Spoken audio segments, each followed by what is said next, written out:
This All is right, we'll have a 20-minute time limit or whatever it is for Kappa Q&A. Any questions, anyone? I have a question.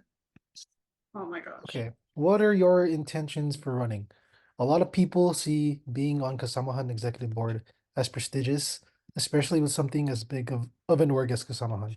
How do you plan to show membership that you're here for them and Kasamahan as a whole, and not just for yourself? So I sort of touched on my intentions during my speech.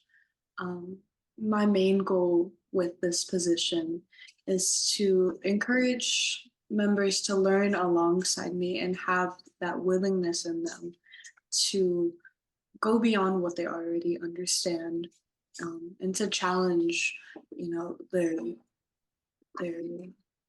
their biases, the opinions that they've already formulated on things. Um, for me, having served on this board, I understand that sort of notion about board, about being higher than membership. But I, even after serving on this board, I still don't think of my position and my role on board that way. I have always viewed myself, whether I was just a general member or as a person on board, as somebody standing alongside membership and being able to assist them with whatever they need, however they need support. And so I hope to be able to show that through the way that I lead as a Kappa's CD. Um, in Kasamahan, I've always been greeted with so much love in this space, and I've I've always felt um,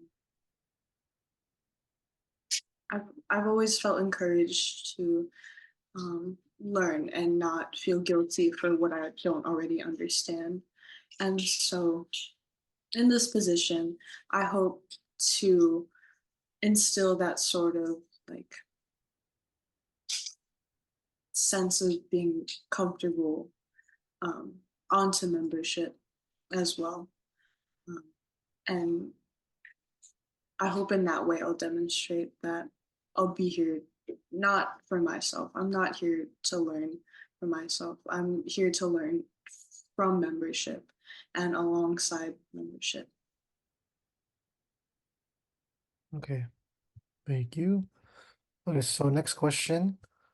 While past Kappa CDs have held opinions that are seemingly progressive or liberal, all of our Kasamas hold different political opinions, especially with the United States presidential elections coming up. How will you ensure that all Kasamas' opinions are taken into consideration, even if they do not necessarily align with your personal values?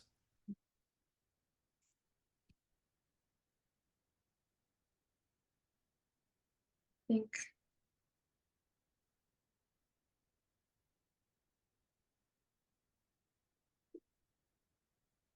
the first step to take is to make sure that Kasamas feel comfortable enough and trust their members and their leadership with the opinions that they have.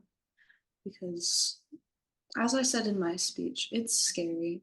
Speech is a powerful tool, but it's scary not only because you don't want to misrepresent ideas, but it's scary because you don't know how what you're going to say is going to be taken by other people. And especially in a space where you may not know everybody, you may not know their belief systems. Mm, It's, you won't feel compelled to speak up about your opinions, especially if you feel like your opinion is one of the minority.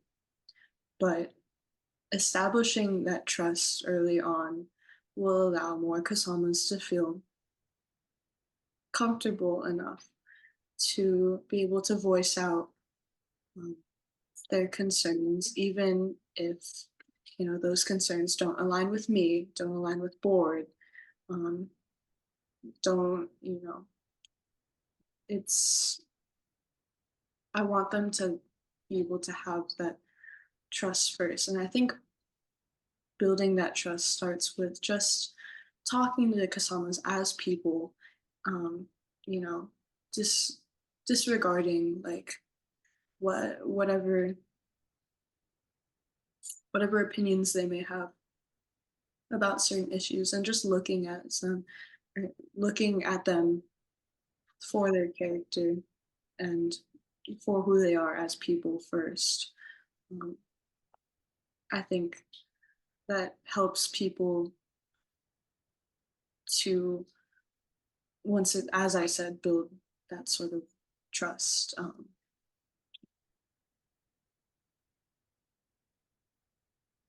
Thank you. Next question. As we learn together collectively, what does open dialogue look like to you? And how can you share a dialogue that not only current and incoming KASsamas, but those who have been here before, as well as your family who might not understand and think of us as too involved in our culture? So pretty much like, what does an open dialogue look like to you? Um, for starters, I think open dialogue to me is not just being able to converse with people, but also, having that sort of attentive listening skills to, not only listen, not only hear what they say, but be able to process what they're saying, um, and understand where they're coming from.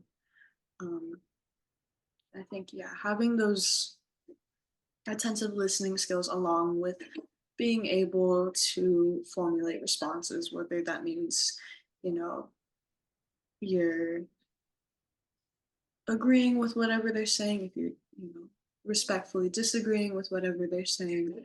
Um, I think both or both or all parties should sort of maintain that sort of, I guess, respect and human decency to be able to listen to opinions other than your own.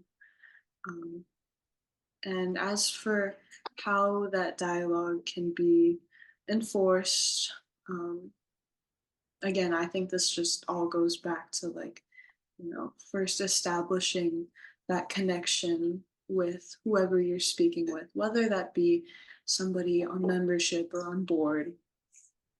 Um, feeling safe enough to be able to speak about things that and have even the uncomfortable conversations.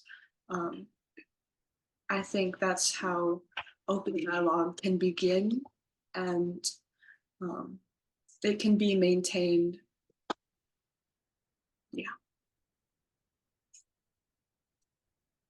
How will you ensure that your moral conflicts will not influence the information and material that you present to this org? Mm.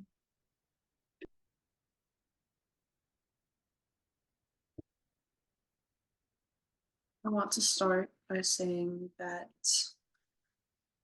the information, before I relate any information to board or to membership, throughout the various workshops, activities, discussions that I plan, is that it's not coming from, or it will not come from me alone and my individual research.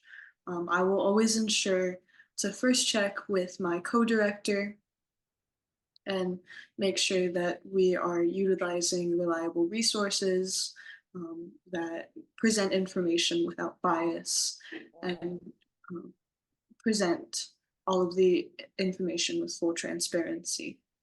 And after that, I will also maintain a strong connection with CPAC, or the committee under the Community and political affairs pillar, um, so that we have like a range of opinions, and so it's not just um, me presenting this information. It's a collective amount of people, and I can also utilize board. I will also strive to reach out to them about topics that we'll be discussing, asking for their opinions, asking for feedback. You know, what can be improved upon, what um, what is lacking about the information that I'm presenting, so that when everything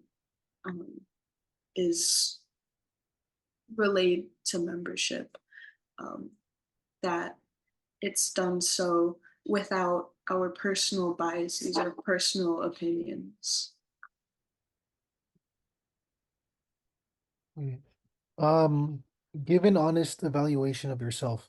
How familiar are you with politics, both Philippine and American politics? If you're not familiar with either or one of them, that's fine. Just be honest. For me, I am not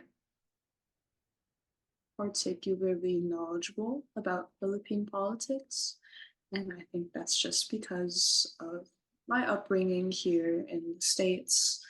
Um, my dad was born in the States. My mom immigrated here when she was a kid. And so that's Philippine politics is something that was never really emphasized in my upbringing. Um, Even American politics, like um, it's not something that we particularly talked about. I mean, my parents voted and they would have the news on every now and then to whatever issues are happening in the US, but a lot of my American political knowledge comes from both the classes that I've taken in high school and here at USF, as well as individual research that I've done. But I acknowledge myself that I am not, or that the knowledge that I have right now can always be extended. Can and my understanding of how happening here in the US. Sorry, did I cut out? You were kind of laggy for like 2 seconds, but it's okay. Okay. Let me know if my computer's bugging out. But as I was saying, I acknowledge that what I understand right now can be extended, and that um, and can always be improved upon. I'm always willing to learn, and I've emphasized that throughout my speech and throughout my platform. Thank you. Next question. So this position touches on heavy topics that can take a toll on your mental health. Not only social and political issues, but community issues highlighted through the anonymous mailbox submissions. What will you do to manage the stress that this position comes with and ensure that you will not develop a resentment for this space after your term? I do agree in that the issues, social, political, community, all of these concerns can take a toll on the people that are in this position. I've spoken with previous Kappa CDs, and they've told me that it's not easy. Um, but there are two ways that I intend on dealing with this stress so that it doesn't affect how I perform in this position. The first is acknowledging my limits. I, as much as I like to strive to do everything that I can in ensuring that all of the responsibilities of this position are being fulfilled, I acknowledge that both me and my co were only human, and that we have our limitations. We have other priorities that we're juggling, and other things going on in our life. But first acknowledging our limits and will allow us to work to the best of our capacity without completely burning out. Um, and the second thing is to keep a constant line of communication with those, with especially those who will be supporting you. So the great thing about this position is that you have another director with you. And so the responsibilities don't fall on you alone. And as I mentioned previously, like understanding your limits will allow you to rely on both your co on on your co the committee that is supporting you and also executive board and whatever other support systems you may have inside and outside of this space. um, I think it's hard um, for people, especially in this position, to remember that the weight of the world doesn't fall on your shoulders. And so having more people to be able to assist you in whatever ways that you need assisting will really help out. Um, Personally, I believe that I could never grow a resentment for this space. Um, I mentioned it before, but the space has welcomed me with so much love, um, especially when coming into college, you're just trying to look for a sense of belonging. And that's something that I was chasing after this first month. Um, I was just looking for, you know, a home. And it was hard to find that at first within different circles. But when I joined KASsamas, I found that home. And I'm still continuing to experience that sense of community, that sense of belonging that I've been looking for. And so, even if membership comes to me with concerns about the social and political climate or issues that we're facing here in our community, I don't think I could ever grow a resentment towards them or towards the space in general, just because I know that if they're coming to me and my co, if they're coming to people in leadership, they're doing so out of genuine concern and love for the space, and they only want to see the space improve. And um, they know that we're capable of tackling these issues. That's why they're entrusting them onto us. As Kappa CDs, you are one of the primary resources when it comes to drafting solidarity statements. These statements call on us to show our support for communities that are not just Filipino in a quick and timely manner. However, you also need to ensure that you accurately represent all of Executive Board's opinions and voices when it comes to writing these statements. How will you facilitate swift communication with Board to produce these statements? Um, Linking back to my previous experience on board, um, I've I've had the privilege of seeing like behind the scenes, especially when it comes to drafting and putting together these solidarity statements. So in the event that we're to write a solidarity statement, um, let's say this happens like in the middle of the week or after our board meeting when we've already met, um, I would politely contact board asking for their time. Um, First, I would ask if, they're able to meet up once more this week, whether that be on Zoom because we all have, our own schedules. Like we may not be able to meet up outside of our board meetings. I would ask, if they can have a phone call together to discuss um, the issues that we're drafting a statement for.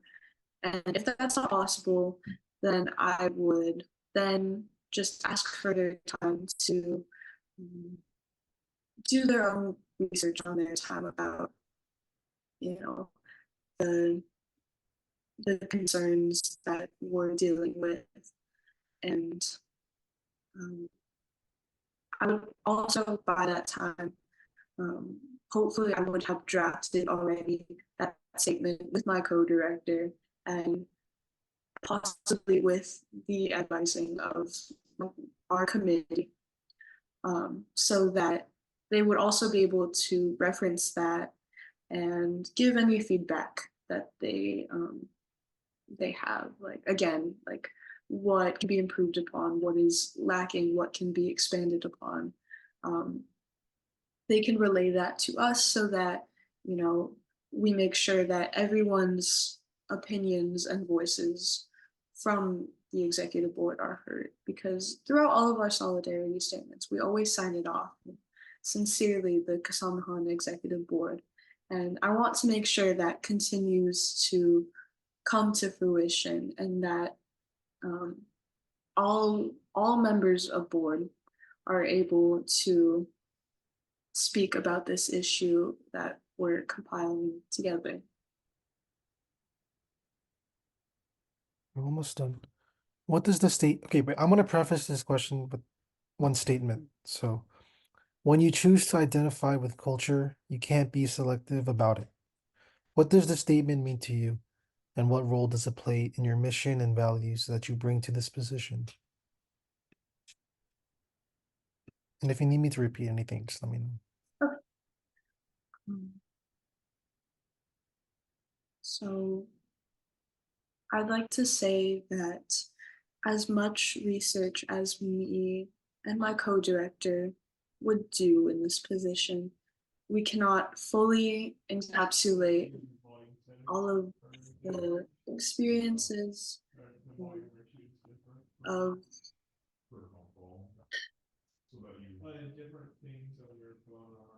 the we cannot fully encapsulate the experiences of those who are dealing with these issues. And we can do as much research as possible, but at the end of the day, we're not living through the the hardships that they're undergoing. And so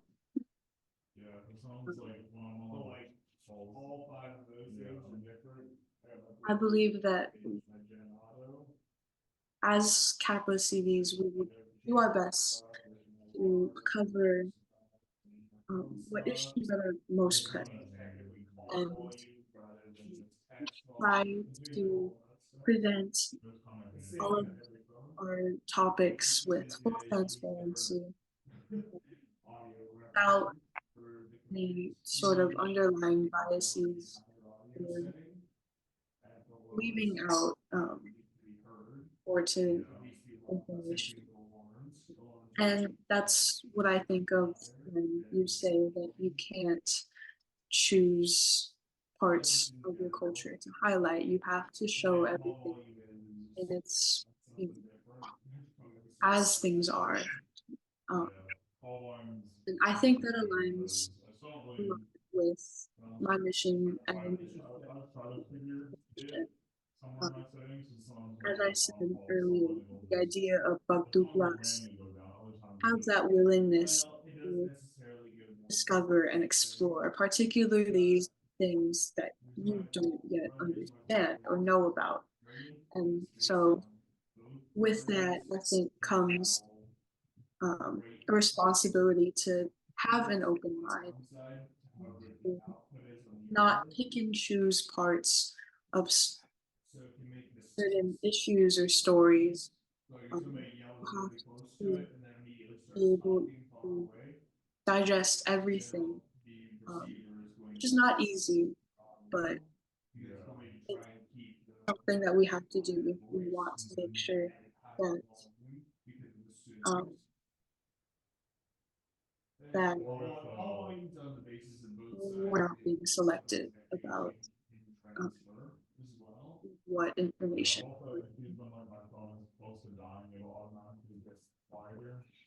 Last question. How can you advocate for other cultural communities, groups, and other marginalized populations and stand in unity and solidarity, even with those who are not Filipino identifying? Um,